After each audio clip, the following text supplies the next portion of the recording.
Mesdames, Mesdemoiselles, Messieurs, bonjour, bonsoir.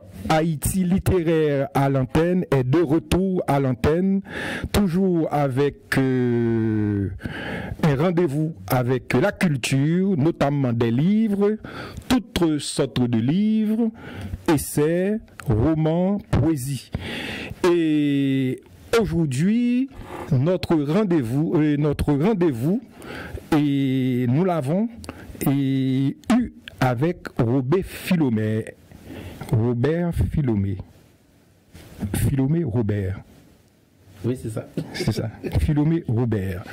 Alors, vous savez, Robert Philomé est journaliste et présentateur sur la chaîne internationale française France 24. Mais ce soir, ce n'est pas le journaliste que nous avons invité, mais plutôt l'écrivain. Car Robert Philomé est romancier et essayiste. Il a écrit son premier essai en 2012, Exil au crépuscule, où il raconte dans la précipitation son départ pour la France. Et je rappelle celles et ceux qui nous regardent, 2004, c'était une crise politique sans fin où des journalistes ont été attaqués par les sbires de l'ex-président Aristide. Et c'est à partir de ça que Philomé Robert a écrit ce livre, Exil au crépuscule. Robert Philomé, bienvenue sur ce plateau. Nous allons causer de littérature et nous allons parler de vos 4 livres. Bonjour, cher Maguet, merci beaucoup pour l'invitation. Et bonjour et bonsoir à toutes celles et à tous ceux qui suivent Haïti littéraire à l'antenne. Merci à vous de partager ce moment et merci de l'invitation qui m'est faite. J'espère que je pourrai répondre à toutes vos questions. Bon, c'est très facile mes questions. Et Philomé Robert, quand on regarde la situation de notre malheureux pays, et du point de vue social, c'est catastrophique, et bref, le pays ne fonctionne pas. Et dans le même temps, on a une littérature flamboyante, avec des jeunes comme vous qui se lancent dans la littérature, qui écrivent, et nous avons récemment Madame Laens qui vient d'avoir le Grand Prix le Grand Prix du roman de l'Académie française, et vous-même, et toi aussi, tu as été couronné par le prix de Joseph Dorcy-Chal, qui est un poète, un ancien ministre des Relations extérieures. Comment vous expliquez ça? Un pays socialement qui ne fonctionne pas, et puis du point de vue de littérature, du point de vue culture, il y a de la création partout. Bon, c'est en vérité une question qui n'est pas bien nouvelle, puisque c'est quelque chose qui frappe toujours. Au premier abord, les gens qui s'intéressent à Haïti, nous en premier bien entendu parce que c'est notre pays, mais également les étrangers qui débarquent ou qui font connaissance avec le pays, d'abord et avant tout par la culture, par sa culture qui est extrêmement riche, varié et pluriel. C'est d'abord quelque chose qui frappe. Bon, on a par exemple ce qu'a pu dire André Breton, par exemple, de sa rencontre avec les peintres haïtiens de Saint-Soleil. On a ce qu'a pu dire par exemple quelqu'un comme c'est un grand écrivain haïtien, américain dont j'ai oublié le nom, et qui a séjourné en Haïti. Et la première chose qui frappe en fait, c'est cette facilité que les Haïtiens, exactement, à mettre à disposition à la face du monde ce qu'ils ont de suprêmement précieux. Et en soi, je ne dirais pas que ça soit étonnant dans la mesure où la culture est une arme de résistance et de résistance massive en ce qui nous concerne, nous. Et je ne le dis pas par facilité, je le dis parce que nous l'expérimentons effectivement chaque jour. Et je ne pense pas qu'il y ait une dichotomie à faire entre cette situation profondément désastreuse que vivent nos compatriotes et la possibilité qu'ont quelques-uns, beaucoup même, à créer. Parce que créer, ça signifie en quelque sorte qu'on a la possibilité de pouvoir faire émerger autre chose, pouvoir faire émerger d'autres mondes, pouvoir faire émerger d'autres réalités. Et la littérature permet ça, la création artistique permet ça. Donc c'est pas étonnant, au contraire, je pense qu'on ne peut que s'en réjouir. On n'a peut-être pas toutes les clés, est-ce qu'on a même besoin de toutes les avoir? Et en tous les cas, c'est profondément réjouissant. Ce qui fait qu'au final, on peut avoir beaucoup d'optimisme s'agissant de l'avenir de ce pays, même si, encore une fois, le tableau que tu as décrit, il parle de lui-même. Oui, parce que pour les gens, en général, un pays qui a des problèmes politiques récurrents, en fait, ses citoyens ont d'autres préoccupations que de se lancer dans la littérature. Or, les observateurs... Bien entendu, parce que effectivement, quand on est dans un pays où l'espérance de vie est de 24 heures renouvelable, tout au moins dans la région métropolitaine de Port-au-Prince, et depuis un certain temps dans l'Artibonite, que tu connais bien parce que c'est ta région d'origine. Effectivement, on a autre chose en tête parce qu'on est préoccupé à ne pas mourir. On est préoccupé déjà à éviter la balle qui siffle, on est préoccupé à affronter les éléments divers et variés, parce que Haïti, c'est un pays qui est quand même d'une grande violence envers ses enfants. Cependant, et malgré ça, et même par-devers ça, les artistes arrivent à créer, les auteurs arrivent à produire, les diseurs arrivent à dire, les peintres arrivent à peindre, les musiciens arrivent à créer, et il y a un foisonnement qui est profondément intéressant, et c'est heureux parce que quelque part, le cœur battant de ce pays continue de bouger. C'est ça.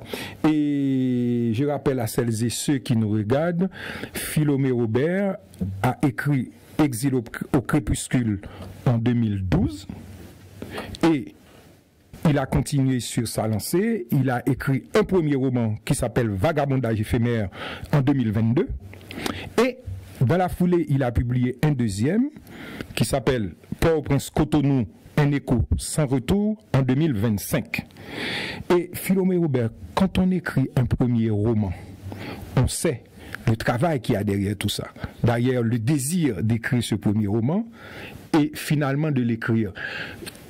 Toi, comment tu as pu agencer ces deux, le désir de l'écrire et de faire travailler son moi romancier dans ce premier roman? Vagabondage éphémère a participé d'un besoin de dire, d'un besoin de raconter un certain nombre de choses que je ne pouvais pas raconter en tant que journaliste. Et tu as rappelé tout à l'heure que je suis présentateur sur une chaîne internationale, France 24 pour ne pas la nommer.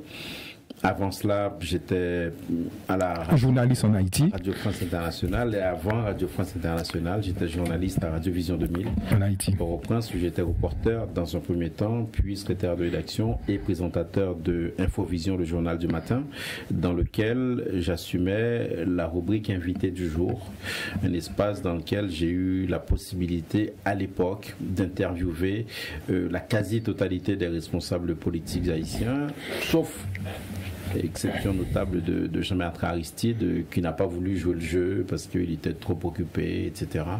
Alors même qu'à l'époque, il parlait à la moindre feuille de chou de la Caraïbe ou à n'importe quel média étranger qui le sollicitait, mais il ne s'adressait pas aux médias haïtiens. Et un jour, je me rappelle, c'était le 3 avril 2001, à l'occasion du premier anniversaire de la mort de Jean-Dominique, un confrère, Guy Delva, qui était secrétaire général de l'association des journalistes haïtiens JH, et dont j'étais moi le numéro 3, Jean-Samuel Trésil le numéro 2.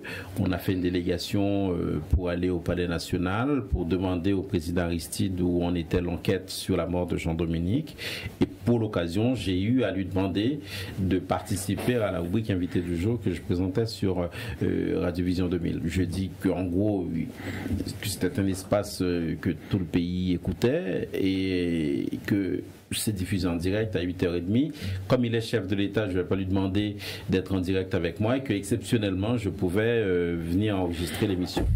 Et il m'a envoyé vers son chef de cabinet, Jean-Claude Desgranges, avec quelques mots gentils, mais en gros c'était finalement, oui, bon... tu as compris que... Avec Jean-Claude, et il n'était pas très enthousiaste et finalement ça ne s'est pas fait. Bref, et à l'espace invité du jour, je recevais quasiment tout le monde et à force, il y avait un certain nombre de choses qui sautaient aux yeux et qui finalement m'ont poussé un peu dans mes retranchements et comment y arriver. Il s'est trouvé que le hasard fait bien les choses parfois et à la faveur de mon exil en France, à la faveur de rencontres, de situations diverses, le projet de roman est né et dans le roman, j'ai campé effectivement un personnage qui s'appelle Gabriel, qui vit architecte, une situation extrêmement difficile, diverses et variées, et qui est effectivement un architecte haïtien à la dérive. Il trouve exil en France, il vit des amours pluriels extrêmement compliqués. À un moment donné, il se met en tête de trouver quelque chose dont il pense qu'il lui a été volé, et dans cette quête-là, il part en Afrique. Mais avant tout cela, bien parallèlement à tout cela, c'est d'abord et avant tout le témoignage d'un Haïtien. Et cet Haïtien, même si Gabriel n'est pas moi, cet Haïtien, c'est moi. Et dans Vagabondage éphémère, j'ai eu la possibilité de dire tout ce que, en tant que journaliste, que ce soit sur l'antenne de Vision 2000 ou sur l'antenne de RFI ou sur l'antenne de France 24, je ne pouvais pas dire. Donc j'ai pu m'effacer facilement derrière le personnage de Gabriel, parce que je suis un auteur haïtien, parce que c'est un livre haïtien, parce que Haïti nous prend au trip toujours. On a compris, c'est la richesse même de la littérature et surtout du roman, de faire parler des personnages et surtout, toi tu parles de quelque chose, c'est romancé, mais qui part des faits réels. Oui, parce que je ne connais, moi, de littérature qui prenne nos tripes, qui ne soit pas de la littérature du réel. J'adore la science-fiction. Cependant, et peut-être que je n'ai pas le niveau d'intelligence pour, mais les mondes interstellaires, les voyages intergalactiques et tout ce qui fait le bonheur des amateurs de science-fiction, que ce soit dans les romans ou au cinéma, j'ai un peu de mal avec ça. Ça n'a pas pris sur moi, en vérité. Même si j'aime bien regarder Star Trek et tout le tralala. Cependant, la littérature, moi, qui me parle, c'est la littérature dans laquelle on retrouve ce corps à corps que nous, pauvres êtres humains, nous livrons avec l'existence et vice-versa. Et donc, forcément, c'est beaucoup plus facile, ça me parle davantage. Oui, voilà. oui. Les mots viennent beaucoup plus facilement. Et pour en revenir à la question, comment on assure la transition du premier roman au deuxième et avec les essais intercalés, et en fait, je ne pense pas. Ça coule quand on le sent, et puis ça vous prend au trip, c'est une urgence, c'est comme une envie d'accoucher, quoi. Il y a un moment donné, il faut que ça sorte. Une fois que ça sort, il y a un autre travail qui est la relecture, la mise en forme, etc., la titraille, des choses comme ça, mais le gros œuvre, en gros, il sort, et c'est ce qui est essentiel. À travers les voyages de Gabriel, de Paris à Dakar, en passant par Haïti, le roman, ton roman, Voyage et Vagabondage éphémère, le roman interroge l'histoire et l'identité d'un pays meurtri. Quelle place occupe Haïti dans ton œuvre? Est-elle un décor lointain, une blessure persistante ou une force poétique qui continue d'inspirer ton écriture? Je suis tenté de dire que c'est tout ça, et je ne le dis pas par facilité. Haïti occupe une place centrale dans ce travail que je fais, puisque je suis un auteur, un écrivain haïtien, d'abord et avant tout. à chaque fois, quand on me pose ce type de questions, je dis que j'adorerais pouvoir écrire un roman suédois ou norvégien ou néo-calédonien, allez savoir. Cependant, il me semble que nous avons un matériau illimité. À savoir Haïti, qui ne demande qu'à continuer à être exploré. Par exemple, maintenant qu'on parle de ça, on est entre nous, je n'ai aucun souvenir d'un roman dont la trame se passe à la Gonâve, par exemple, ou à l'île de la Tortue, ou à l'île de Nous sommes d'accord. Nous n'avons pas, tout en étant insulaire, nous n'avons pas une littérature de nos îles, à ma connaissance. Non. Et donc, aujourd'hui, si je devais me mettre en quête de faire ça, d'ailleurs, avis aux amateurs, hein, ceux que la question intéresse, ils peuvent aller, s'ils en ont les moyens, ça pourrait être une façon de raconter ce pays, ces bouts de pays en dehors du pays. Et donc, forcément, quand on a la Gonâve à raconter, il est vrai qu'on peut penser à la Sicile, il est vrai qu'on peut penser à la Corse, mais pourquoi pas la Gonâve? La Gonâve. Mais il faut rappeler aux téléspectatrices et téléspectateurs, dans ce livre Vagabondage éphémère, tu as parlé aussi du Limbé, dont tu viens. Alors, le Limbé, c'est ma ville natale. Et puis surtout, tu as raconté une scène où Jean-Claude Duvalier, président à vie de la République d'Haïti, envoyait de l'argent dans les rues du Limbé et que ça a terminé en catastrophe. C'était monnaie courante à l'époque. Ah, j'ai assisté à la même chose. Et effectivement, Jean-Claude Duvalier avait pour habitude, tout comme son père hein, d'ailleurs avant. Ah, bien sûr, le père faisait la même chose. Voilà, avec un peu moins un caractère un peu moins ostentatoire, mais le résultat était le même. Et parce que Jean-Claude Duvalier conduisait lui-même sa voiture, tout en conduisant. Il envoyait de très grande vitesse, il balançait ses billets de faible valeur d'ailleurs, hein, parce que c'était pas les billets les plus importants, et parlait vite de sa voiture. Dans Vagabondage éphémère, je raconte... Tu as expliqué cette scène-là et je me revois. Comment Gabriel a perdu sa mère, fauchée par une voiture présidentielle qui n'a pas daigné s'arrêter. D'ailleurs, on pourra peut-être lire l'extrait tout à l'heure si oui, tu en auras l'occasion.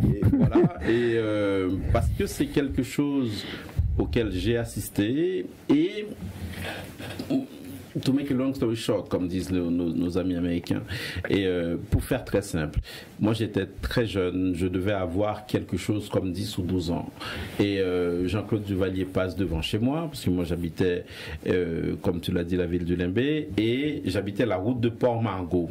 C'est le chemin qu'empruntait Jean-Claude Duvalier et consorts pour aller chez sa belle famille. Parce que sa femme sa famille est de Port-Margot. Alors, du Borgne. Qui est le Borgne, qui est la station balnéaire au bout du département du nord-ouest, mais il faut passer par Port-Margot, et avant d'arriver à Port-Margot, il faut passer par le Limbé. Donc Duvalier passe devant chez moi, et c'était chaque année la même chose à l'occasion de la fête Dieu, si mes souvenirs sont bons. Oui. Et donc un jour il passe, et on est évidemment comme fou, on est en train de courir après les billets, et je vois un billet de 2 gourdes qui flotte dans le vent et que je m'apprête à attraper. Et au moment où je veux l'attraper, ce billet, parce qu'il me semble qu'il est pour moi, et je me prends un coup de coude d'une très grande violence qui m'envoie valser ailleurs, et la personne qui m'a donné ce coup de coude ramasse le billet, et elle finit par se rendre compte que c'était moi, et la personne m'a tendu le billet en question. Ce qui m'a profondément choqué, c'était que la personne en question, c'était un professeur, un maître d'école, pour lequel on ne pouvait avoir que la plus grande admiration. On est quand même en Haïti, on est dans les années 80, le professeur, le maître, c'est quelqu'un qu'on respecte profondément. Oui. Et là, sur ce moment-là, dans cette séquence-là, le professeur s'est transformé en bête sauvage parce que... il n'en demeure pas moins que il t'a donné les... Il a fini par me le donner. Et c'est à ce moment, c'est ce jour-là aussi, si mes souvenirs sont bons, que quelqu'un a été fauché par... Tu as bien expliqué ça dans... Ouais. Et ça a donné le personnage de la mère de Gabriel. Pour l'anecdote, il y a quelqu'un qui a lu le livre et qui est venu me dire, c'est très très bien, on a adoré, mais franchement, comment votre maman est morte, là c'est terrible, mes condoléances, c'est tellement triste. J'ai dit merci beaucoup. Et ça me touche, sauf que c'est pas ma mère. Et ma mère, heureusement... C'est la liberté du romancier. Pour moi, c'était une façon de rendre hommage, en fait, à cette personne-là qui a été fauchée ce jour-là, mais également à tous ces gens qui se sont retrouvés dans une situation de totale indignité, parce que le chef de l'État et sa clique à l'époque avaient trouvé que c'était la bonne façon de faire, de montrer leur attention vers le peuple. Il faut dire aussi, c'est ton roman, ton premier roman, Vagabondage éphémère, c'est un roman très humain. Les descriptions que tu fais, c'est des descriptions très humaines. Et Philomé Aubert, si tu veux, tu peux lire un extrait de Vagabondage éphémère. Alors, je ne l'ai pas avec moi. Donc... dans ce cas-là, on va lire un extrait de Port-au-Prince Cotonou et comme ça va lancer notre débat sur Cotonou. Parce qu'après Vagabondage éphémère, nous allons parler de ton deuxième roman qui s'intitule Port-au-Prince Cotonou, un écho sans retour. Alors, il faut dire que, comme souvent avec Philomé Aubert, il part des faits réels. Ce roman parle des Haïtiens, entre autres, des Haïtiens qui ont laissé Haïti dans les années 60 pour aller enseigner en Afrique les Africains qui viennent d'être indépendants. Et à partir de ça, tu as écrit un très très beau roman et qui parle de solidarité entre les deux. Et là, mais la nuance que tu as mis dans le titre est très importante. Un écho sans retour. Comment tu expliques? Alors, raconte-nous un peu comment tu as pu trouver ce titre, Port-au-Prince Cotonou, un écho sans retour. Il a ce titre partie liée totalement avec la trame du livre.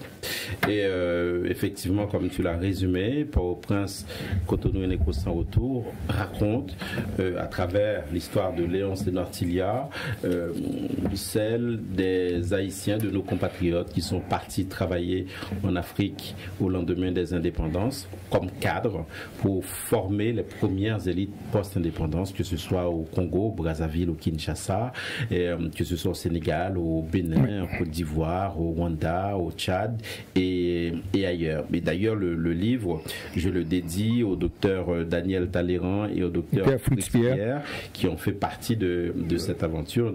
D'ailleurs, je les salue probablement, soit dit en passant. C'est ça. Et donc, c'est une aventure qui me tenait à cœur parce que j'ai entendu le docteur Talleyrand parler à plusieurs reprises. J'ai eu aussi à lire totalement par hasard, mais sur le conseil d'un ami que je ne citerai pas, mais que tu connais, cher Maguet, le livre de Camille Couillou, Les Haïtiens au Congo. Et donc, il m'a semblé que finalement, cette histoire-là, du rôle des Haïtiens dans la construction intellectuelle, humaine et des élites post-indépendance en Afrique, ce rôle-là n'était pas très connu, et voire même qu'il était méconnu.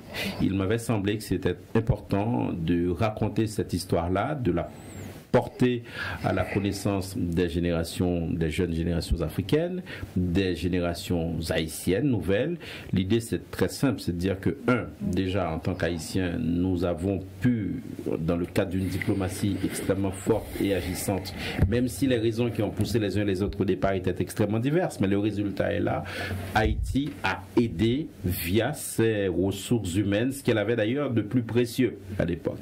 Première chose. Deuxième chose, par ces temps de neurasthénie, par ces temps de profonde dépression collective, même si la culture est vive, même si il n'empêche, on a quand même une situation de désastre profond dans ce pays.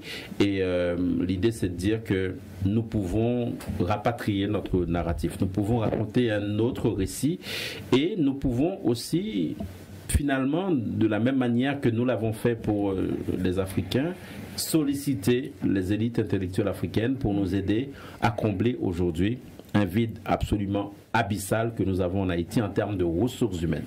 Parce qu'aujourd'hui, on n'a pas les statistiques, évidemment, mais aller chercher des professeurs, des ingénieurs, des médecins qui soient compétents, aller chercher la matière humaine nécessaire pour relever ce pays de la situation où il est, je nous souhaite du courage. Donc, c'était une façon de rappeler tout ça. C'est ça. Alors, tu es en train de nous dire, et Robert Philomé, que ce que Haïti avait fait pour l'Afrique dans les années 60, compte tenu de l'état de ce pays, l'Afrique peut renvoyer l'ascenseur en nous aidant et à refaire le tissu éducatif haïtien et d'autres tissus. Et d'ailleurs, enfin, de faire vivre cette mémoire afro-haïtienne au-delà des questions mémorielles. Parce que en général, on se plaît à le rappeler, c'est vrai que Haïti est la fille aînée de l'Afrique et que nous sommes africains. Effectivement, quand on est moi par exemple, j'ai une expérience, j'étais à Conakry, je suis dans une rue, j'entends Guinée-Conakry. J'entends une ambiance complètement folle et c'était des sons de mon enfance, des sonorités vaudou que j'ai pu entendre dans la campagne haïtienne. J'étais chez moi. Et le lien, il est manifeste, il est évident. Il est anthropologique, il est culturel. Cependant, qu'est-ce qu'on fait des liens diplomatiques? Qu'est-ce qu'on fait des liens économiques? Qu'est-ce qu'on fait des liens en matière de technologie, en matière de culture? Et quand je dis culture, je parle de politique culturelle au sens propre du terme. Donc, il me semble que aujourd'hui, Haïti, ayant certains amis, accessoirement ces amis-là, quand on les a, on n'a pas besoin d'ennemis. On ne dira pas lesquels, mais on peut tout à fait, hein, pourquoi pas. Il me semble que Haïti doit pouvoir se tourner vers ces solidarités africaines, bien entendu, il nous faut mettre un peu d'ordre chez nous, mais je pense qu'on aura besoin de ces ressources-là quand elles se rendront disponibles. Voilà, moi je suis parfaitement d'accord avec cette idée selon laquelle on peut retourner vers l'Afrique et pour des choses, notamment en matière d'éducation. Alors, il y a, sans t'interrompre, un travail qui a été fait par le Bénin Sénégal d'accueil des étudiants haïtiens, d'étudiants haïtiens du temps du président Wade. Du 12 janvier. Abdoulaye Wade l'a fait au Sénégal, le président Boni Yayi l'a fait au Bénin. Sauf que malheureusement, beaucoup de ces jeunes qui ont été formés soit ne sont pas rentrés en Haïti, et quand ils sont rentrés, c'est difficile à croire, et on leur a dit tout simplement, mais pourquoi vous êtes revenus en fait? Parce que bon, il y avait quand même autre chose à faire, vous êtes partis, et qu'est-ce que vous revenez faire là-dedans? Et ces gens sont repartis pour pas mal d'entre eux. Et je pense qu'à un moment donné, il faudra renouveler l'expérience et faire en sorte qu'elle aboutisse. Alors, je vais lire un extrait de Vagabondage éphémère. C'est l'histoire de Gabriel, un architecte à la dérive, exilé volontaire d'un pays, Haïti, qu'il vomit malgré lui. Il rencontre au hasard de ses errances parisiennes une étrangère, amatrice de talons hauts et de Cuba, arrivée comme lui de l'autre côté de l'océan. Se noue un engrenage de polyamour, de plaisirs débridés et de rêves éveillés qui bousculent au fil des semaines et des mois des vies déjà en équilibre instable les quêtes, les désirs et les folies de la Caraïbe à l'Afrique, de l'Ouest, en passant par Paris ou le Colorado, sont sans fin. Quand en plus un enfant d'un âge indéterminé s'installe d'autorité au cœur de ce Capanarum et s'évapore aussitôt, tout prend alors un sens nouveau. Voilà, il n'y a pas de... ça coule de source. Après, il faut rentrer dans le livre, parce que là, c'est la 4e de couverture. Ça, c'est la couverture du livre. Et je te laisse, cher Robert Philomé, de nous lire un extrait de Cotonou, Port-au-Prince Cotonou, un écho sans retour. Tu choisis n'importe lequel des extraits, mon cher. Je commence par le commencement. Il n'y a pas de problème. Je commence par l'incipit du livre. Port-au-Prince Cotonou, un écho sans retour, page 7. C'était donc ça, l'Afrique. Un souffle, une baffe, magistral, la baffe, quelque chose de profondément organique. Mais, passé le saisissement, on en redemande.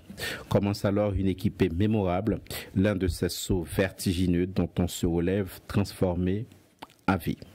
C'est d'abord le vent chaud qui nous avait happés à la sortie de l'avion. Par jet lourd et membré, il s'était mis à s'emparer voracement de nos corps. Plus qu'une moiteur équatoriale, c'était quelque chose d'un ordre nouveau, charnel et spirituel en même temps, résonnant presque comme une espérance. Comme si, à travers cette accolade gaillarde, le continent nous disait à nous, Caribéens pourtant habitués au soleil incendiaire, que la nature allait nous parler différemment, que nous entrions pour de vrai dans un corps à corps férocement prometteur. Une ode à la sueur, au travail et à l'avenir commençait à s'écrire avec ses premières bouffées d'air congolais et bien au-delà africain. C'était donc ça, l'Afrique. Un géant qui vous ouvre grand la gueule pour vous faire avaler cul sec un jus de joie, un choc intérieur et intime qui vous dit que vous êtes enfin à votre vraie place. Cela tombait bien, nous n'étions pas là par hasard, nous étions en mission pour réunir deux mondes que l'hubris, la rapacité et la bestialité de certains hommes et femmes avaient séparés pendant des siècles. Oui, alors, avec son roman Vagabondage éphémère, l'haïtien Robert Philomé vient de faire son entrée dans le monde littéraire parisien. Beaucoup de critiques disent déjà qu'il contribuera à faire briller nos lettres, comme le font déjà beaucoup de nos compatriotes vivant en France. D'ailleurs, avec Exil au crépuscule, de Port-au-Prince à Paris, récit du voyage forcé d'un journaliste haïtien, paru en 2012, il avait déjà donné sa pleine mesure. En se lançant dans le roman, Philomé Robert vient d'ajouter une nouvelle corde à son arc, car il est avocat, journaliste, grand reporter, présentateur du journal télévisé à France 24, il veut maintenant s'essayer à un nouvel art littéraire après le récit. Philomé Robert, quand on est journaliste et on voyage souvent, est-ce qu'il n'est pas plus facile, est-ce que ce n'est pas une place privilégiée de pouvoir de passer à la réalité, à la fiction? Alors, qu'est-ce que le journaliste aujourd'hui en 2025? Sans entrer dans des considérations qui seraient trop vastes, le journaliste en 2025 est celui qui, ou celle d'ailleurs, homme ou femme, qui porte le couteau dans la plaie, comme dirait Albert Londres. C'est celui qui donne à voir ce que on ne veut pas voir, ce qu'on veut mettre sous le boisseau, ce qu'on veut mettre de C'est celui qui empêche les grands de ce monde de dormir. C'est celui qui vient rappeler aux puissants leurs obligations de respecter un certain nombre de règles, de normes, de principes que l'humanité s'est donné. Et ces principes-là qui nous changent, enfin, qui nous différencient férocement de ceux qui s'en écartent, qui deviennent pour le coup des prédateurs, et en ce qui concerne ceux qui s'attaquent aux journalistes, des prédateurs de la liberté de la presse. Au moment où nous parlons, j'ai une grande pensée pour nos confrères haïtiens qui ont été soit tués, soit menacés, et qui n'ont d'ailleurs toujours pas obtenu justice. J'ai une grande pensée pour nos confrères et consoeurs de Gaza qui ont été massacrés, exterminés par centaines par l'armée israélienne. Gaza, où les journalistes étrangers ne peuvent d'ailleurs toujours pas rentrer. J'ai une grande pensée pour nos confrères et consoeurs que des esprits qui se pensent intelligents passent leur temps finalement à essayer de discréditer, et histoire de finalement essayer de non seulement de les faire taire, mais également de dégager un espace où seules leurs paroles compteraient. J'ai une grande pensée pour nos confrères et consoeurs, parce que en vérité, malgré l'intelligence artificielle, malgré les réseaux, les médias sociaux qui pullulent, malgré la quantité d'Instagrammeurs, de YouTubeurs, de tous ceux qui prennent la parole de manière totalement libre sur je ne sais trop quelle plateforme, le journaliste, quand il fait, la journaliste, peu importe, quand elle fait son travail correctement, il arrive à mettre en lumière ce que la société, notamment celle des puissants, ne veut pas qu'on voit. Et en appliquant des règles simples, qui a fait quoi, quand ou comment, et pourquoi. Quelle est notre matière? Quelle est sa matière au journaliste? Sa matière, c'est l'humain. Je suis humain et rien de ce qui est humain ne m'est étranger, comme disait l'autre. Et donc, forcément, quand on a à cœur de raconter l'humain, qu'il s'agisse du travail journalistique ou du travail romanesque, le résultat, finalement, est censé être le même. À la différence près que la littérature donne une grande liberté, offre une énorme liberté de création, ce que le journalisme n'offre pas. Tout ça pour dire quoi? Pour dire que il n'y a pas de dichotomie, il n'y a pas de différence fondamentale, la liberté mise à part, sur le travail du romancier, du journaliste. En tout cas, c'est comme ça que je l'entends. Et alors, dans la presse, par exemple, je ne peux pas raconter une histoire à la première personne du singulier. Dans le roman, je peux. Et là, je peux m'amuser très, très follement parce que, par exemple, Au Prince Cotonou, Un écho sans retour est écrit à la première personne du singulier. Mais c'est une femme qui parle, c'est une narratrice qui s'appelle Nortilia, qui a 100 ans, ou pas loin. Nortilia Léonce. Nortilia, épouse de Léonce, médecin à la retraite, en excellente santé. Et donc, le roman permet ce travail-là, au contraire du simple article de reportage ou d'opinion. Néanmoins, l'humain reste au cœur du travail. Je pense que c'est ça qui est important et essentiel à rappeler. Et dans les dialogues que tu établis entre les personnages de ce roman Au Prince Cotonou, Un écho sans retour, je rejoins Léonce qui n'avait évidemment rien perdu de cette cocasserie. Il dit: Nortilia, tu comprends pourquoi mon projet n'est pas si insensé que ça? Tu as entendu ton ancien bébé qui t'a énormément cité. Par-dessus tout, tu comprends pourquoi je dois respecter mon serment. Il se remet à frapper sur son Underwood avec l'air sérieux d'une télégraphiste enfiévrée. Malgré ses réticences, j'ai lu par-dessus ses épaules, sa prose matinale avait avancé. L'éditorialiste Sou l'avait inspiré. J'en étais resté aux pages consacrées à une femme qui aurait dû attraper un poignard pour faire rendre gorge à son mari quand il lui avait annoncé un projet exaspérant mais fidèle à une trajectoire. Là, on est au cœur du livre. Et l'histoire se démarre un 1er janvier, le jour de la fête de l'indépendance haïtienne. On est à Porto Novo, la capitale administrative du Bénin. C'est là que Léonce et Nortilia passent leur retraite après avoir bourlingué sur le continent africain en ayant travaillé comme cadre dans un certain nombre de pays. D'abord le Congo, parce qu'ils sont arrivés par là. Et puis, au fil du temps, ils se sont installés après avoir travaillé. Se posera la question du retour pour l'un d'entre eux. On ne dit pas lequel. Et l'éditorialiste dont on parle, c'est quelqu'un qui, à la radio béninoise, ce fameux 1er janvier, prend la parole pour dire ce qu'il pense de l'aventure haïtienne et des liens que Haïti était censé entretenir avec l'Afrique. Sauf qu'à un moment donné, il a été un peu emporté par son élan. D'abord, c'est un éditorial à 2 voix parce que il est présenté avec un autre confrère. Et puis surtout, ils se sont mis à boire à un moment donné parce que voilà, et ça a dérapé. Et Léonce écoutait la radio à ce moment-là et sa femme le regarde travailler sur son Underwood, une machine à écrire, parce qu'à un moment donné, dans l'histoire aussi, Léonce se met en tête d'écrire un livre. Il y a un livre dans le livre, en résumé. Alors, pas sûr que ce soit extrêmement clair, mais il faut avoir le roman parce qu'on est là pour ça aussi. Oui, il faut que les gens aillent acheter le livre et le lire surtout. Alors, pour commencer, ça m'a beaucoup frappé quand tu dis c'était donc l'Afrique, un souffle, une baffe magistrale, la baffe, quelque chose de profondément organique. Mais passé le saisissement, on en redemande. Commence alors une équipée mémorable, l'un de ces sauts vertigineux dont on se révèle transformé à vie. Philomé Robert, dites-nous, toi en tant qu'Haïtien, qu'est-ce que l'Afrique t'a appris sur ton propre pays, Haïti?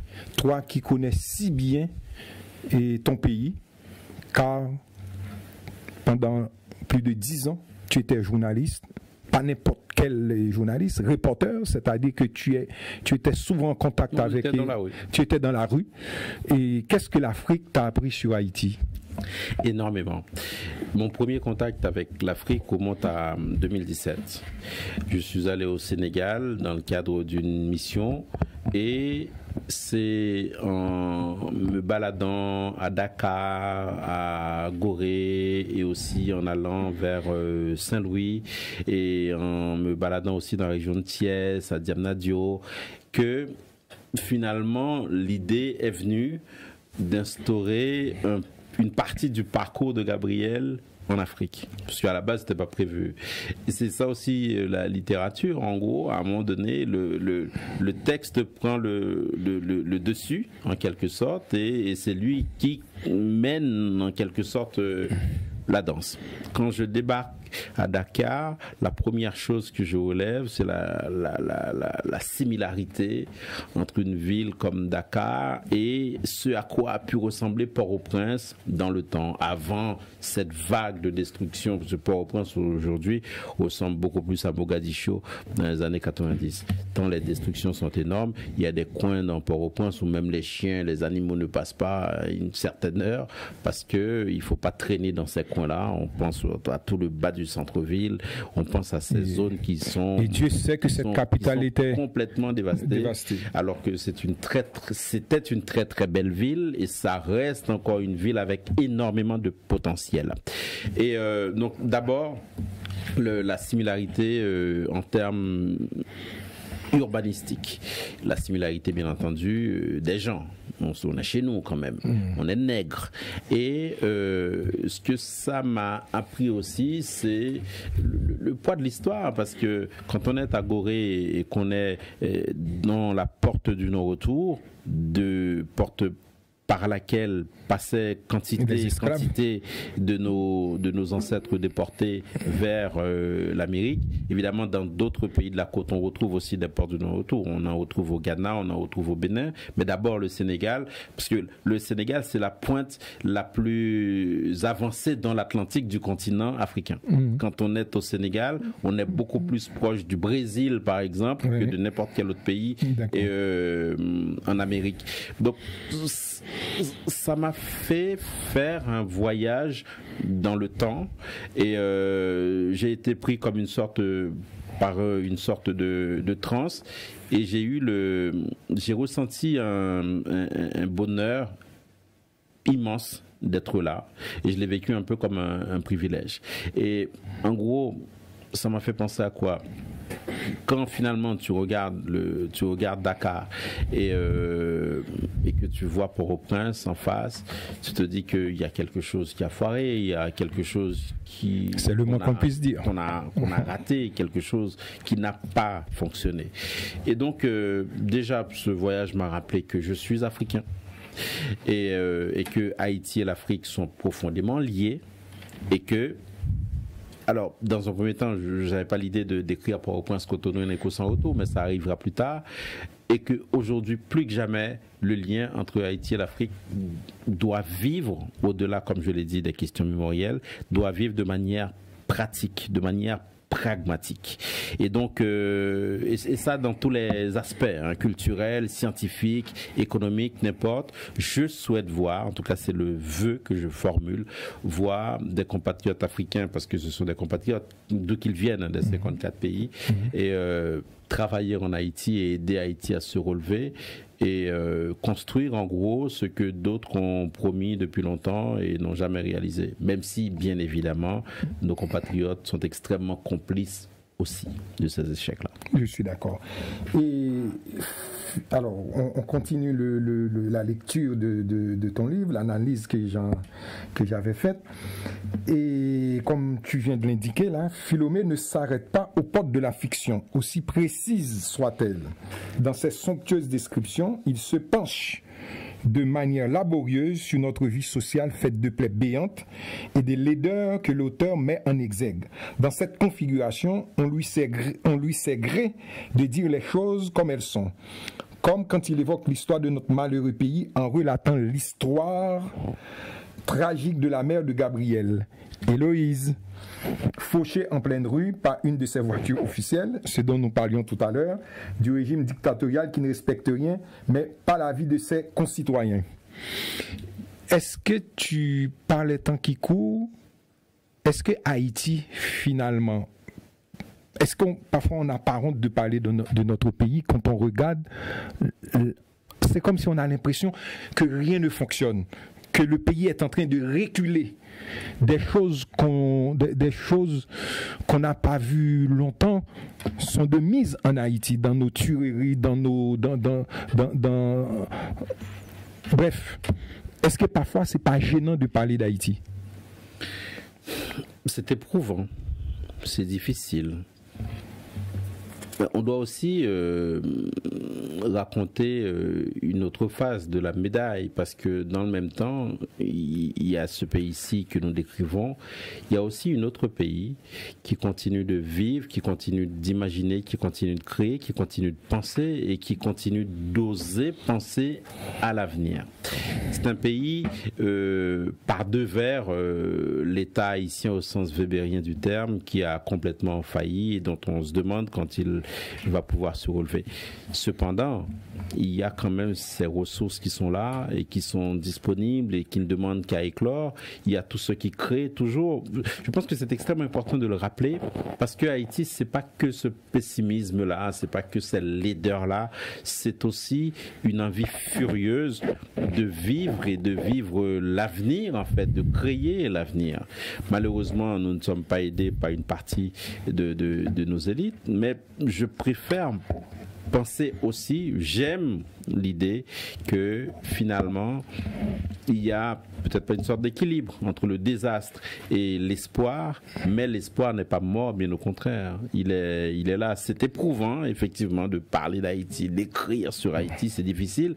Moi par exemple, une petite digression, j'ai vu passer les dîners en blanc à droite et à gauche, je suis bien content pour ceux qui les ont organisés, pour ceux qui y ont assisté, mais en vérité ils ne sont en rien significatifs du pays. Cependant ça existe quand même et ça donne une image un peu différente. Grand bien leur face à ceux qui vivent ça, mais il y a moyen de raconter autre chose et l'espoir est permis toujours. Alors, je rappelle à celles et ceux qui nous écoutent, nous sommes avec Philomé Robert. Il a écrit 4 livres, dont 2 romans et 2 essais. Son premier roman, Vagabondage éphémère, publié en 2022. Et le deuxième roman, Un écho sans retour, publié en 2025. Et son premier essai, Exil au crépuscule, en 2012. Et il a écrit un deuxième essai qui s'appelle Fiat Lux, Réflexion sur Haïti, l'Afrique et les autres. Et Philomé, on sait aussi que tu es un militant à l'association Corecof et que tu es l'un des rédacteurs du journal de cette organisation communautaire qui s'appelle Ensemble, Ensemble. Et ce livre est le fruit de tout ce que tu as écrit dans l'organe Ensemble, Ensemble. Jusqu'ici, oui. Oui, alors dis-moi, pourquoi tu milites à Corecof? Alors, et ça s'est fait totalement par hasard. J'avais un camarade de regretter mémoire, leur fils réjoui, et avec qui je discutais souvent de nos affaires haïtiennes, hein, qu'est-ce qu'on va faire, etc., etc. Et à un moment donné, il a eu l'idée de lancer une journée de la communauté haïtienne. Oui, oui. Et il lance l'idée, il me fait un peu la danse du ventre pour que j'entre dans le projet. Et moi j'y vais, mais à reculons, parce que j'aime pas trop ce genre de choses. Il me semble que c'est efficace, qu'on perd du temps, etc., etc. À un moment donné, il finit par me convaincre et je décide d'entrer dans l'aventure à une condition. Je lui dis, bah, si on lance la journée de la communauté haïtienne, il faudra en faire la promotion et pour faire la promotion de cet événement, il faudra un organe de propagande, il faudra un journal. Il me dit oui, ok. De toute façon, j'avais dans l'idée, moi, de créer un journal pour le COECOF, le Conseil représentatif de la communauté haïtienne de France. Et là-dessus, nous voilà partis sur la création d'un journal dont le but est de faire la promotion de la journée de la communauté haïtienne en juin et 2022. Et on réunit des camarades, des compatriotes, Ronald Pierre, Ronald Jean-Baptiste, Ernest Naissant, Marie-Fabiola Pénestil, leur fils lui-même et d'autres camarades pour lancer le journal. Et qui démarre comme un vrai journal avec une bannière, avec un ours, avec des rubriques, osez le dire, que j'assurais, que j'assure encore, et j'étais le rédacteur en chef, et puis une rubrique photo, une rubrique interview, 3 questions A, un portrait, et un vrai journal. Et la difficulté d'exercice, c'était que le journal était censé être un journal provisoire, c'est-à-dire qu'après la journée de la communauté haïtienne, le journal devait s'arrêter. On publie le premier numéro en janvier 2022 et qui est assez bien accueilli. En février 2022, on publie le deuxième.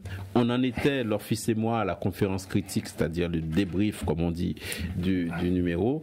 Et quand il est décédé brusquement, mort subite, j'ai fini de lui parler le 28 février 2022 à midi, il est mort à 14h. Ouais. Et c'était évidemment un énorme coup de bambou. Et malgré tout, on a quand même tenu à maintenir non seulement la journée de la communauté telle qu'il l'avait imaginé, pensé, mais également au-delà de juin 2022, le journal. Et donc, Fiat Lux, c'est l'un des titres des éditoriaux. Fiat Lux, c'est que la lumière soit. C'est l'un des titres des éditoriaux que j'ai publié entre janvier 2022 et mars-avril 2025. Voilà, en gros, c'est ça. Et c'est publié chez un éditeur haïtien qui est basé au Rwanda. C'est entrecoupé de dessins. Et c'est borné par une préface et une postface. On peut le trouver sur Amazon? On peut le trouver sur Amazon. Oui. D'accord. Je vous conseille de le lire et comme ça vous... Cela, pour le coup, c'est effectivement des textes à vocation politique dans lesquels sont exprimés... on peut dire que c'est des textes engagés. Oui, c'est des éditoriaux. L'éditorial, c'est une prise de position. Oui. La particularité, c'est que il est vrai que c'est moi qui l'écris, mais il n'y a rien dans ce que j'écris qui n'engage pas le COECOF, parce que ça se fait avec le COECOF. C'est très important. Donc, ce sont... même si j'ai une liberté totale en tant qu'ancien rédacteur en chef, maintenant aujourd'hui c'est Ronald Pierre qui est le rédacteur en chef, mais en tant qu'éditorialiste, j'écris ce que je veux, mais je soumets mon idée à la rédaction et finalement c'est validé. C'est un travail collectif. Comme ça, tout le monde est content, tout le monde est d'accord. Alors, parmi tes éditoriaux, mon cher Philomé, il y en a un qui a retenu mon attention. Il y a 20 ans, journaliste au service reportage de Radio France Internationale, RFI, je suis parti en République dominicaine réaliser un grand reportage sur les conditions de vie des Haïtiens dans les batailles. En République dominicaine, l'enquête en 2 temps, dont je réalisais la première, s'intitulait « À la poursuite du rêve dominicain ». Tandis que je parcourais Santo Domingo et la région de Barahona, collectant déclarations, témoignages, ma consoeur Anne Corpin séjournait en Haïti où elle rencontrait pour la seconde partie du sujet des compatriotes candidats au départ en terre voisine. Ces reportages étaient réalisés hasard du calendrier suite aux événements dramatiques d'Atio Palma dans la province de Monte Cristi en réponse au meurtre d'un Dominicain imputé à un Haïtien. On assistait à une vague d'agression contre les Haïtiens suivie de déportations massives vers Haïti. Comment tu vois actuellement les relations les relations haïtiano-dominicaines? Avec beaucoup de tristesse. Et le sort a fait que je viens de finir de lire Les Jacobiens noirs de Cyril Lionel Robert James. Et c'est un texte ça fait partie de ces livres comme ça qui sont sur la table de chevet. Avant en Haïti, on lisait ces livres-là. On se dit qu'on va lire et finalement le temps passe. Et puis un jour j'ai pris mon courage à deux mains, j'ai décidé de m'y mettre et franchement je n'ai pas été déçu parce que ce texte raconte dans le détail le génie de Toussaint Louverture, même s'il commettra évidemment des erreurs qui lui coûteront cher. Néanmoins, Toussaint Louverture aura eu le mérite de porter non pas uniquement la partie occidentale de Saint-Domingue sur la scène internationale, mais aussi la partie orientale, ce qui a fini par devenir la République dominicaine. Tout ça pour dire quoi? Pour dire que nous sommes une seule et même terre. Maintenant, la politique, l'histoire a fait que nous sommes séparés par des murs, au sens propre du terme, parce que la République dominicaine est en train d'en construire un. Nous sommes séparés aussi par des murs politiques, idéologiques, et il y a une espèce de trame là qui est mise et qui voudrait quoi? Qui voudrait que finalement nous soyons des peuples totalement différents et irréconciliables. Moi je m'inscris en faux contre ça parce que quand on est à la frontière entre Haïti et la République dominicaine, on se rend compte que évidemment les gens qui vivent sur les frontières vivent tous le même destin. Ils sont en situation de porosité les uns par rapport aux autres, c'est totalement normal. Mais au-delà de ça, et qu'est-ce que aujourd'hui un Dominicain, qu'est-ce qu'un Haïtien, sinon que des gens qui partagent un même espace, qui sont exposés aux mêmes problèmes, notamment climatiques, et qui font face à la même difficulté de vivre dans un environnement caribéen qui se cherche encore malgré quelques outils, instruments dont on s'est doté. Il est vrai que le développement en termes macroéconomiques de la République dominicaine n'est plus à démontrer, ils ont une longueur d'avance. Cependant, et même si l'histoire nous a séparés, je ne suis pas dans le fantasme de l'île unique, de l'île que du peuple unique. Cependant, je pense que il faut, c'est un vœu pieux, il faut faire reculer les frontières, il faut faire reculer les racismes, il faut faire reculer les irrédentismes, de telle sorte que nous puissions nous vivre en tant qu'insulaires, parce que nous avons été un seul peuple, sous-boyé notamment, mais aussi sous Toussaint Louverture, même si ça n'a pas duré longtemps. Et après, la République dominicaine va conquérir son indépendance d'Haïti, mais même après l'indépendance dominicaine, les Haïtiens ont continué d'aider la République dominicaine face à des velléités coloniales de l'Espagne. Donc, je vis cela avec beaucoup de tristesse, mais aussi avec beaucoup de réalisme, parce que le sang a coulé, continue de couler encore par moment, et du fait de l'action des extrêmes droites en République dominicaine, mais je ne désespère pas de voir que des initiatives qui ont pu être lancées comme la commission mixte haïtiano-dominicaine, etc. Je ne désespère pas de les voir se relancer et porter des fruits. Quand j'étais à la JH, la JH c'est l'association des journalistes haïtiens, nous avons, avec Guy Delva, Jean-Samuel Trésil, monté une mission d'exploration de la presse haïtienne en République dominicaine. On était parti d'une idée très simple. On s'est dit que nos deux pays se regardent en chien de faïence en raison de clichés qui sont extrêmement durs, parce que pour l'homme haïtien, la femme dominicaine ne peut être qu'une prostituée. Pour les Dominicains, l'homme haïtien ne peut être qu'un bracero, quelqu'un qui travaille à la canne. Et des clichés. Totalement. Et comment faire sauter ça? Et on s'est dit que la presse peut jouer un rôle majeur. C'était avant YouTube, avant Facebook, avant Instagram et tout ça.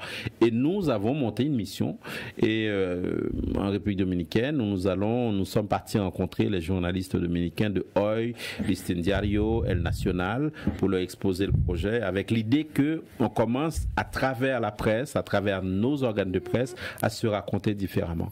Et la mission a été une réussite totale, et on a fait venir en retour des journalistes dominicains à Port-au-Prince. Il y en a c'est la première fois qu'il passait la frontière.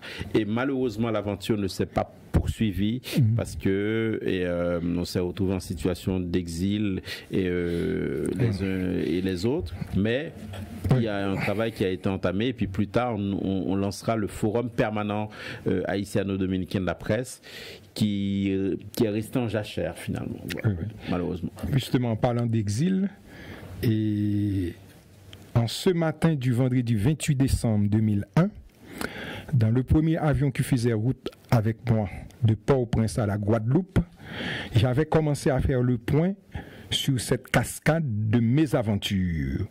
Entreprise délicate et compliquée, car je n'avais ni la capacité, ni l'envie de revoir ce film que je connais, pourtant dans ses moindres images. En revanche, je n'étais certain que de 3 choses. Je faisais route vers Paris malgré moi. Ce voyage n'était pas prévu et j'ai laissé mon île pour longtemps. C'est pour cela que malgré le poids de la tristesse qui m'accablait, je me suis livré à un autre exercice qui paraîtrait bien incongru, mais qui pour moi représentait le seul moyen d'éviter que ce départ ne soit larmoyant. Imprimer chaque détail, chaque regard, chaque geste, chaque image qui resterait à jamais gravée dans ma tête d'apprenti exilé. Mais justement, et Philomé Robert, quand on regarde, c'est en préparant cette émission, je me suis rendu compte finalement, la littérature haïtienne du 18e, du 19e, du 20e, du 21e siècle, il y a un thème dominant, c'est l'exil. Il y a même des écrivains haïtiens qui ont fait du thème de l'exil et le corpus de ce qu'ils écrivent, comme Jean-Claude Charles, qui a inventé un thème qui en dit long, enracinérance. Émile Olivier disait que moi je suis québécois la nuit, je suis haïtien le jour. Et on sait que ce thème-là, l'exil, et 3, c'est exactement la même chose. Dans les 4 livres, 2 romans et 2 essais, il y a l'exil. C'est-à-dire que notre situation ne s'est pas arrangée depuis le 19e siècle, quoi. Bon, déjà, c'est pas fait exprès. Oui, c'est ça qui est inquiétant. C'est une... de quoi est-ce qu'on parle, de quoi est-ce qu'on part quand on est écrivain? Tout moi, c'est la conception que j'en ai. On part du réel. Ouais. Et j'ai dit tout à l'heure que malgré mon amour pour la science-fiction, je ne me vois pas écrire un livre de science-fiction parce que c'est pas la chose qui me branche. En revanche, on a une matière protéiforme qui ne cesse de bouger, qui ne cesse aussi d'inquiéter. Cette matière-là, c'est Haïti. Ce matériau-là, c'est Haïti. Qu'est-ce qu'on en fait? Et on parle d'exil. Et alors, je ne sais pas si toi tu mets exil au pluriel, mais moi je le mets au pluriel. Parce qu'il y a les exils significatifs de départ, il y a aussi les exils intérieurs. Et ce pays fournit une quantité d'exilés intérieurs, dans un sens double. Il y a ceux qui sont arrachés de leur espace, qui sont obligés d'aller vivre dans d'autres espaces qu'ils ne connaissent pas. Et du fait de la violence, par exemple, des organisations terroristes criminelles, c'est un exil. Mais toi aussi, tu en as vécu. Voilà. Tu as vécu ça. Et puis, il y a également l'autre aspect de l'exil intérieur auquel je pense, c'est ce sentiment finalement de vivre dans un espace, mais de ne pas se sentir appartenir à cet espace vu que il ne correspond pas aux ambitions, aux rêves qu'on a, vu que aussi, et même pire, il s'attaque aux ambitions et aux rêves qu'on a. Et donc face à cela, on est obligé de se départager, voilà. On est dans la permanence de l'exil. Même si on est chez soi. Et puis les autres exils, évidemment, sont peut-être les plus évidents. C'est quand effectivement on est obligé de de partir, de quitter physiquement l'espace haïtien pour aller ailleurs. Et on ne le fait pas par plaisir, et c'est aussi l'occasion de rappeler à ceux qui ont cette obsession de l'envahissement par l'exilé, de croire que l'étranger laisse son pays avec par plaisir. Par plaisir, ça n'existe pas. Par plaisir, on part parce qu'il y a un besoin, parce qu'il y a une urgence, elle est diverse.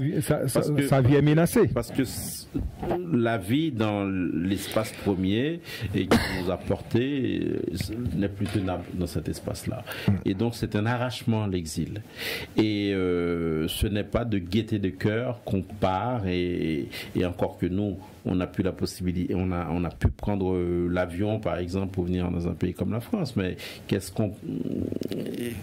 Quand on pense aux autres, à ceux qui traversent le Sahara, à ceux qui se retrouvent en Méditerranée et qui finissent dans le ventre des requins. Donc, l'exil est un arrachement, l'exil est un drame.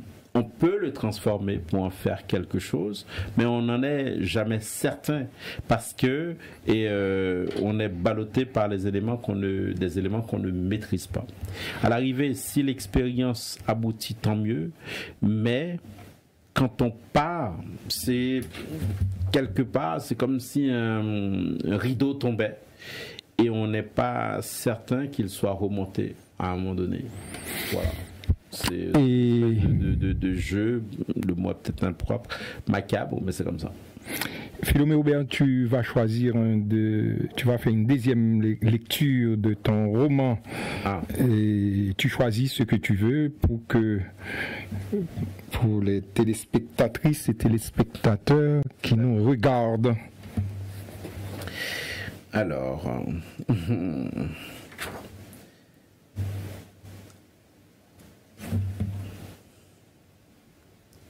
quelles ténèbres avait donné le caïd? Serais-tu en train de critiquer le docteur président à vie François Duvalier? Pour toute réponse, Léonce avait sorti ses dents rouges et exécuté ses rituels pas de danse, les mêmes qu'au cœur jaillissant.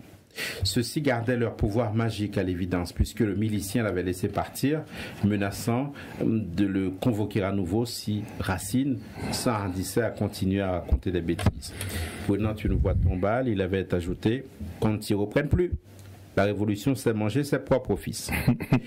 Nouveau sourire de Léonce qui prendra sa revanche sur l'affreux quelques années plus tard.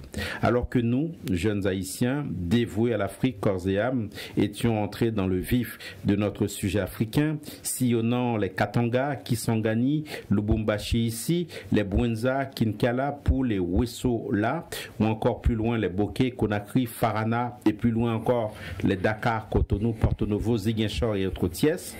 Alors qu'à l'intérieur, Haïti se rabougrissait, rongé par la lèpre duvalérienne, s'éloignant chaque jour un peu plus des espoirs de respect, de dignité pour tous, Léonce avait trouvé le moyen de faire un formidable pied de nez à son persécuteur devenu, entre-temps, une figure éminente de la police politique du petit docteur Fou.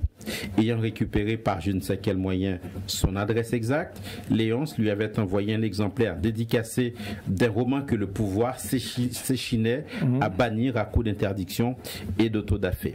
Le livre en question circulait sous le menton. Sa lecture était clandestine. Il faisait s'exposer aux pires affres ceux surpris en sa possession. Le régime laborait d'autant plus que ce texte, furieusement beau, prophétique et juste, disséquait avec une inattaquable intelligence la noirceur de l'époque fascisante et appelait à sa manière à ce que la lumière advienne. Fiat lux. Dieu, que j'aurais aimé voir la tête du cafard quand il a découvert, bien emballé, et pour lui seul, amour, colère et folie de Marie Vieux-Chauvette. Eh bien, tout est dit, et Philomé Robert, et est-ce que tu as déjà le titre de ton prochain roman? Est-ce que c'est dans les tuyaux ou bien tu travailles d'arrache-pied? Parce que on a bien compris l'exil va être est un thème de prédilection, que ce soit en matière d'essai ou matière de roman, et pourquoi pas la poésie, parce qu'on peut dire beaucoup de choses aussi avec de la poésie. Au cours de cette conversation, je me suis rendu compte qu'on n'a pas évoqué un autre texte que j'ai eu à publier et en 2000. Je ne le connais pas, ce texte. Ça s'appelle L'Antre des Anges. C'est un livre? C'est une nouvelle. Ah, mais je ne suis désolé, je ne suis pas au courant. C'est la première nouvelle que j'ai écrite et qui a été publiée dans un recueil de textes publié au Maroc. Au Maroc, ah oui, c'est pour cela que je ne suis pas au courant. D'un festival qui s'appelle Littérature et Mémoire, 40 écrivains à Rabat. Oh oui, c'est-à-dire que c'est une... Et je me suis retrouvé dans ce festival aux côtés d'écrivains célèbres comme Laurent Godet ou encore Leila Baksine. Et le festival s'est conclu en beauté par un recueil de textes que nous devions les uns les autres soumettre, et moi j'ai publié dans ce recueil-là un texte, c'est ma première nouvelle comme je l'ai dit. Je vais le chercher. L'Antre des Anges. L'Antre des Anges, c'est une nouvelle. C'est une nouvelle, c'est ma première nouvelle. L'Antre des Anges raconte l'histoire d'une fille qui vit dans un quartier populaire de Port-au-Prince, qui a été repeint avec toutes sortes de couleurs par un homme politique qui se croyait malin. Et c'est un quartier dans lequel on arrive à identifier les armes à partir du bruit des balles. Donc un tel sait que ça c'est un Beretta, ça c'est un fusil AK-47, ça c'est un T-50, ça c'est un fusil M16. Et tout ça pour dire quoi? Pour dire que ce texte-là, il est en circulation. Et je l'ai écrit parallèlement à l'écriture de Port-au-Prince, Cotonou, un écho sans retour. D'accord. Et parallèlement à ce texte et parallèlement à ce roman, j'ai un autre travail qui va sortir. Ça fait des années que je bosse dessus, mais c'est toujours tu vas nous donner la primeur.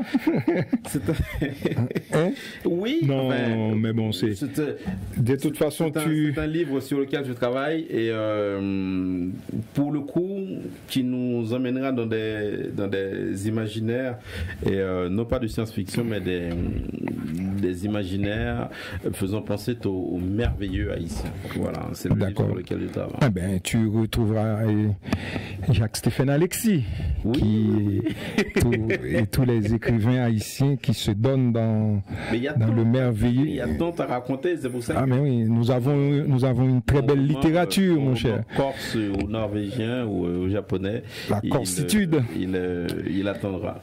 Voilà. Et Philomé Aubert, dans cette émission Haïti littéraire à l'antenne, nous avons 2 séquences. Et notre invité a toujours 2 séquences. La première séquence, c'est que tu vas nous dire en 2-3 minutes et ton parcours scolaire en Haïti. Tu choisis soit secondaire, soit universitaire. Est-ce que le primaire compte? Bien sûr. Alors, c'est à toi de choisir. C'est qu'une seule séquence, c'est soit l'un, soit l'autre ou pas tout. Allez, tu peux dire ce que tu veux. Ah, ben si je peux dire tout ce que je veux. Tout simplement, tu as 3-4 minutes. Ça sera peut-être même plus court. Oui. Et moi, j'ai fait mes études primaires chez les frères de l'instruction chrétienne au Limbé, à l'école Saint-Joseph le Pévédique. Donc de la maternelle au CM2. Ensuite, je suis passé au collège du Limbé de la 6e à la 4e et parce que je ne pouvais pas aller à Port-au-Prince ou au Cap-Haïtien. Et après la 4e, je me suis retrouvé à Port-au-Prince, collège 4 Pressoir, où j'ai fait c'est l'un des plus grands collèges de la capitale. Secondaire de la 3e à la terminale. Une fois le bac en poche, j'ambitionnais de devenir ingénieur industriel, mais ça n'a pas fonctionné. Finalement, je me suis retrouvé à la faculté de linguistique appliquée, où j'ai fait 4 ans de linguistique.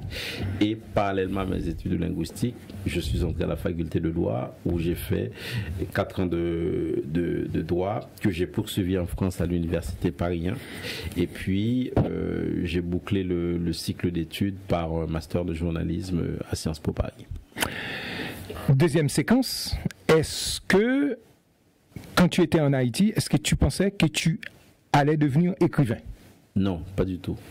C'est même la dernière chose à laquelle j'aurais pensé, même si en tant que journaliste, notre travail c'est d'écrire, parce que la plupart du temps, moi j'aime bien le rappeler, avant de venir dire, il faut d'abord écrire. En tous les cas, c'est comme ça que je le conçois, ce qui permet d'ailleurs de ne pas improviser, de raconter moins de bêtises. Et même si notre travail c'est d'écrire en tant que journaliste, pour ensuite dire, et en tout cas ceux qui font l'audiovisuel, moi je n'aurais pas pensé à ça. C'était pas la première chose qui me venait en tête, bien au contraire. Et j'ai pour habitude de dire, des amis ne font pas être d'accord avec ça, que je suis entré en littérature un peu par effraction. Mais je n'avais aucune idée d'une quelconque carrière que j'aurais pu entamer en tant qu'écrivain, non. D'accord. Alors, il y a une actualité haïtienne qui consiste, cette affaire de la dette de l'indépendance. Toi, en tant que citoyen haïtien et citoyen français, les deux, comment tu vois cette actualité et comment elle est traitée en France? Ça me fait penser que dans Port-au-Prince, Cotonou, un écho sans retour, j'ai un personnage, Nortilia en l'occurrence, qui s'imagine que si par exemple elle avait effectué un retour dans le temps et qu'elle s'était retrouvée et au début des années 1820, quand Charles X effectuait ce chantage profondément minable vis-à-vis d'Haïti, comment est-ce qu'elle aurait réagi, qu'est-ce qu'elle aurait dit au président Boyer? Cette question de la dette de l'indépendance haïtienne, de la double dette, de l'indemnité, de la rançon, on peut l'appeler comme on veut. Et je l'aborde dans Port-au-Prince Cotonou, un écho sans retour avec le prisme du roman. Maintenant, de manière beaucoup plus réelle, je suis tenté de dire, c'est une question qui est à la fois simple et complexe. Complexe parce que il y a une dette dont la démonstration a été faite, elle est réelle, elle a été établie, même si côté français ou côté haïtien, on n'a pas la même appréciation, donc la même dénomination. Or, les mots sont extrêmement importants parce qu'ils emportent des conséquences juridiques. Une dette et une indemnité ne sont pas gérées de la même manière sur le plan du droit civil et encore moins s'agissant de relations transnationales qui entrent dans le cadre d'une histoire complexe, l'histoire de la dette de la traite. Donc, ça c'est pour la partie compliquée. En même temps, la partie simple, je suis tenté de dire, pour faire une tautologie, elle est très très simple, puisque si la réalité de la dette est démontrée, il n'y a plus qu'à rembourser. Maintenant, rembourser comment? Et à qui? C'est à qui on sait. C'est à l'État haïtien, pas au gouvernement haïtien, à l'État haïtien. Nuance. Oui, parce que, évidemment, il n'y a aucun esprit sérieux qui va s'imaginer que la France, via je ne sais trop quelle structure, le ministère de l'économie et des finances ou la Caisse des dépôts et consignations, va faire un chèque de je ne sais trop quel montant ou un virement au gouvernement haïtien actuel. Ça n'est pas possible. Il faut que les Haïtiens arrêtent de se raconter des histoires. Cependant, de la même manière que des peuples spoliés ont obtenu réparation en espèces sonnantes et trébuchantes pour un ensemble d'avanies dont ils ont été victimes, il n'y a aucune raison de penser que Haïti ne peut pas obtenir réparation de manière concrète, matérielle. Donc, le combat, il est à mon avis à mener sur plusieurs terrains. Le terrain intellectuel, bien entendu, parce que ce qui est évident pour nous ne l'est pas forcément pour les autres. Il faut rétablir la vérité des faits et pour cela, il faut les archives, il faut les moyens humains, matériels, intellectuels, c'est la première chose. Le combat aussi sur le terrain économique et financier. Le combat aussi doit se poursuivre sur le plan mémoriel. Et c'est tout ensemble. Donc ce n'est pas impossible, ce n'est pas un Himalaya à franchir. Cependant, ça demandera beaucoup de doigté, beaucoup de technique aussi. Et je profite d'ailleurs de cet espace pour rendre hommage à Éric Soré, qui a une analyse très froide et très droite et très claire de cette situation-là. En appelant la chose par son nom, on ne parlera pas de dette, mais plutôt d'indemnité, parce que c'est de cela qu'il s'agit. D'ailleurs, le président Macron, dans son communiqué, a employé le même thème.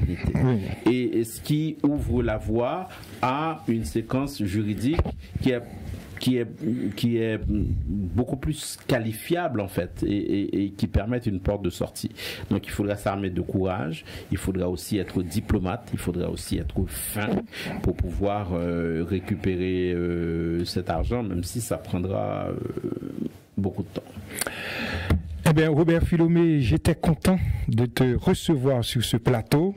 Et voilà, nous avons bien causé de littérature et de tes livres, de tes 2 romans et de tes 3 essais, une nouvelle, voilà. Et nous attendons la prochaine publication. Et alors, nous sommes arrivés au thème de cette émission. Et pour le mois de novembre, nous aurons 2 invités. Gaby Jean, pour son livre qui est publié aux éditions Milo à Paris, Le Grand Désarmement. Il viendra nous parler de ce livre. Et sans oublier Yannick Laens, qui vient d'être couronné par l'Académie française pour son livre Passagère de nuit. Elle vient d'obtenir le grand prix de roman de l'Académie française. Elle n'est pas la première écrivaine haïtienne qui a eu ce prix. Jean Métellus l'a eu et d'autres écrivains haïtiens l'ont eu. Dans le passé, très lointain, mais ils l'ont eu. J'aurai l'occasion de vous faire la liste des écrivains haïtiens qui ont eu ce prix. Et nous allons avoir une deuxième invitée, on dirait même 2 invités. C'est pour un livre qui s'appelle « On nous a menti sur Haïti ». C'est 2 jeunes compatriotes qui sont nés à la Guadeloupe, Chalène et Claudine Civil, qui a écrit ce livre « On nous a menti sur Haïti ». Et elle viendra au mois de novembre de nous parler de ce livre. Et pour d'autres rendez-vous, nous allons aussi parler de ce livre qui s'appelle Tiboutsak, le code de la paix. C'est un livre écrit par un compatriote qui s'appelle Dionner Exinville. Alors, lui aussi sera notre invité et ce sera au mois de décembre. Et pour finir l'année en beauté, c'est mon ami, mon frère et Fleury Kenz qui sera à la fin de l'année notre invité pour parler de ses livres. Il en a publié au moins 7 à 8 livres sur Haïti. Philomé Aubert, c'était un plaisir et on vous souhaite beaucoup de bonheur dans l'écriture de tes futurs romans et de tes futurs essais. Merci à celles et ceux qui nous ont écoutés. À bientôt pour une autre émission Haïti littéraire à l'antenne. Merci, bye bye, à la prochaine.